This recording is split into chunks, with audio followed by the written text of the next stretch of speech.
MP के infra को एक उड़ान मिलने वाली है। मोहन सरकार एमपी में 6 नए एक्सप्रेस वे बनाने जा रही है। इसके बाद मध्य प्रदेश के इंफ्रास्ट्रक्चर में क्रांतिकारी बदलाव देखा जाएगा। यह राज्य को प्रमुख राष्ट्रीय राजमार्गों से जोड़ेगा। इसके साथ ही शहरों के बीच में कनेक्टिविटी में भी बेहतर बदलाव होगा। साथ ही नए रोजगार के अवसरों का भी सृजन होगा। इसके साथ ही मोहन सरकार ने इन 6 एक्सप्रेस वे के आसपास बिजनेस कॉरिडोर बनाने का फैसला लिया है। इन 6 एक्सप्रेस वे में अटल प्रगति पथ, नर्मदा प्रगति पथ, विंध्य एक्सप्रेसवे, मालवानिमाड़ विकास पथ, बुंदेलखंड विकास पथ और मध्य भारत विकास पथ का नाम शामिल है। इनके निर्माण से कृषि, खनन, पर्यटन और मैन्युफैक्चरिंग जैसे क्षेत्रों में विशेष रूप से वृद्धि देखने को मिलेगी। महाकाल एक्सप्रेसवे मध्य प्रदेश के उज्जैन में इसी साल मार्च के 1 से 2 2024 को हुए रीजन इंडस्ट्री कॉन्क्लेव में अडानी समूह ने महाकाल एक्सप्रेसवे के निर्माण की घोषणा की थी। अडानी समूह ने कहा था कि वह धर्मनगरी उज्जैन को राजधानी भोपाल से जोड़ने वाले इस एक्सप्रेसवे के निर्माण में 5,000 करोड़ रुपए का निवेश करेंगे। यह रास्ता इंदौर होते हुए निकलेगा, जिससे उज्जैन और इंदौर के बीच यात्रा 45 मिनट कम हो जाएगी। इस एक्सप्रेसवे की कुल दूरी 198 किलोमीटर होगी। नर्मदा प्रगति पथ मध्य प्रदेश सरकार की एक महत्वाकांक्षी परियोजना है, जिसका उद्देश्य नर्मदा नदी के किनारे 900 किलोमीटर 560 मील लंबी सड़क बनाना है। यह सड़क अमरकंटक से शुरू होकर गुजरात सीमा तक जाएगी। विंध्य एक्सप्रेसवे मध्य प्रदेश में प्रस्तावित 676 किलोमीटर लंबा राष्ट्रीय राजमार्ग है। यह भोपाल को सिंगरौली से जोड़ेगा, जो उत्तर प्रदेश की सीमा पर स्थित है। यह कई राष्ट्रीय राजमार्गों को भी आपस में जोड़ेगा। मालवानिमाड़ विकास पथ, जिसे इंदौर धारलीराजपुर कॉरिडोर के नाम से भी जाना जाता है। यह 450 किलोमीटर लंबा राष्ट्रीय राजमार्ग इंदौर को अलीराजपुर से जोड़ेगा, जो राज्य के दक्षिण पश्चिमी क्षेत्र में स्थित है। बुंदेलखंड विकास पथ, जिसे झांसी लितपुर देवास सागर राष्ट्रीय राजमार्ग के नाम से भी जाना जाता है।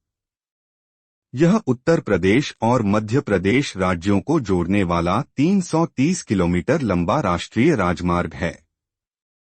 यह महत्वपूर्ण परियोजना बुंदेलखंड क्षेत्र के विकास में महत्वपूर्ण भूमिका निभाएगी, जो अपनी समृद्ध संस्कृति, प्राकृतिक सुंदरता और ऐतिहासिक महत्व के लिए जाना जाता है। यह एमपी और यूपी के बीच कनेक्टिविटी में क्रांतिकारी बदलाव लाएगा, जिससे लोगों और माल की आवाजाही आसान और तेज होगी। मध्य भारत विकास पथ, जिसे सीधी स्तनारीवा पन्नाकनी सिंगरौली कॉरिडोर के नाम से भी जाना जाता है। मध्य प्रदेश राज्य में 746 किलोमीटर लंबा प्रस्तावित राष्ट्रीय राजमार्ग है। यह परियोजना मध्य प्रदेश के विकास में महत्वपूर्ण भूमिका निभाएगी, खासकर इसके बुंदेलखंड और महाकौशल क्षेत्रों में। यह एक्सप्रेसवे मध्य प्रदेश के कई प्रमुख शहरों को जोड़कर राज्य की आपसी कनेक्टिविटी में क्रांतिकारी बदलाव लाएगी।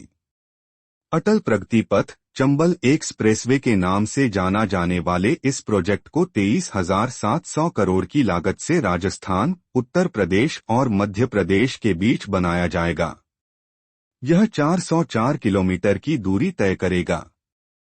यह एक्सप्रेसवे भारतमाला परियोजना का एक हिस्सा है, जो राजस्थान के कोटा से होते हुए एमपी के ग्वालियर, श्योपुर, भिंड और मुरैना, चंबल क्षेत्र को कवर करते हुए यूपी के इटावा तक जाएगा।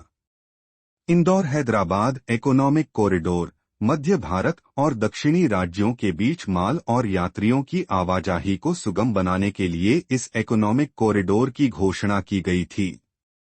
यह एमपी के इंदौर, खंडवा और बुरहानपुर से होकर महाराष्ट्र के नांदेड़ और वाशिम के रास्ते तेलंगाना के हैदराबाद तक जाएगा।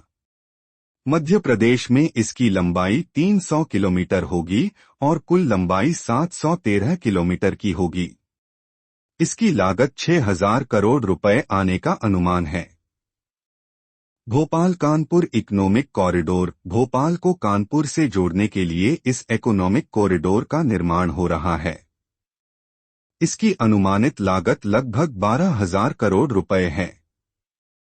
यह कॉरिडोर भोपाल से शुरू होगा और फिर सांची, विदिशा, ग्यासपुर, राहतगढ़, सागर, छतरपुर के सतई घाट और ओरछा से होते हुए उत्तर प्रदेश के कानपुर तक जाएगा। इसकी कुल दूरी 526 किलोमीटर है, जिसका 360 किलोमीटर का हिस्सा मध्य प्रदेश में है। इससे भोपाल से कानपुर तक जाने का समय काफी घट जाएगा। आगरा ग्वालियर एक्सप्रेसवे मध्य प्रदेश और उत्तर प्रदेश के बीच परिवहन को ज्यादा मजबूत करने के लिए आगरा ग्वालियर एक्सप्रेसवे की नींव रखी गई है। इसकी लागत करीब 2,500 करोड़ रुपए होगी, जो 88 किलोमीटर की दूरी तय करेगा। यह ग्वालियर के निर्वाली तिराहा से शुरू होकर झांसी, शिवपुरी, भिंड, मुरैना और दतिया से होते हुए उत्तर प्रदेश के आगरा तक जाएगा। इस एक्सप्रेसवे से ग्वालियर से आगरा की 3 घंटे की दूरी 2 घंटे में तब्दील हो जाएगी।